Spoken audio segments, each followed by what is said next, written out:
तपाईँ मलाई बोल्न लाउनुहुन्छ को मान्छे आगजनी गर्न पुगेका छन् कहाँ म नामेसी सहित तपाईँलाई भन्नु सक्छु। भनिदिनुहोस् न, प्रश्न भनिदिनुहोस्। होइन, तपाईँ चाहिँ यति बेला प्रत्यक्ष प्रसारणमा छौँ हामी, भनिदिनुहोस्, आनन्दले म भनिदिनुहोस्। सार्वजनिक रूपमा भन्न चाहन्छु, भनिदिनुहोस्। नेपाली कांग्रेसको कार्यालय जलाउन को पुगेको थियो? तपाईँ भिडियोमा गएर हेर्नुहोस् न। अखिल क्रान्तिकारीबाट टियुमा सभापतिको उम्मेदवार भएर 3 भोटले हारेको प्रवीण दाहाल भन्ने मान्छे पुगेको छ। भिडियोमै छ। नेपाली कांग्रेसको कार्यालय जलाउन आऊ आऊ भनेर भनिराखेको छ। सिंहदरबार जलाउने कुराको नेतृत्व कसले गरेको छ?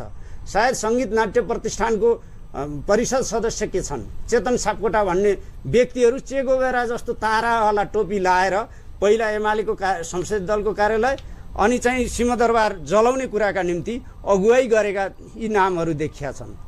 तपाईँले बानेश्वर हेर्नुभयो भने संसद भवनमा जथाभावी मुख छोड्दै गाली गर्दै आगजनी गर्न आऊ भनेर चाहिँ उकास्ने मान्छे को थियो? म 3 पुस्ता त भन्दिनँ, 2 पुस्ता भन्न सक्छु। मेरो पनि मित्रता थियो। क्षेत्र प्रताप अधिकारीको छोरा अमन प्रताप अधिकारी सायद कुनै खेलाडी हो।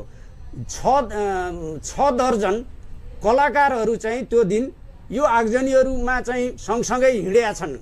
ती सबैका नाम चाहियो भने म सार्वजनिक गर्न सक्ने गरी छु, त्यो भन्न सक्छु। मैले स्पष्टीकरण दिइराखेका छन् त, थुप्रोले स्पष्टीकरण दिइराखेका छन् त।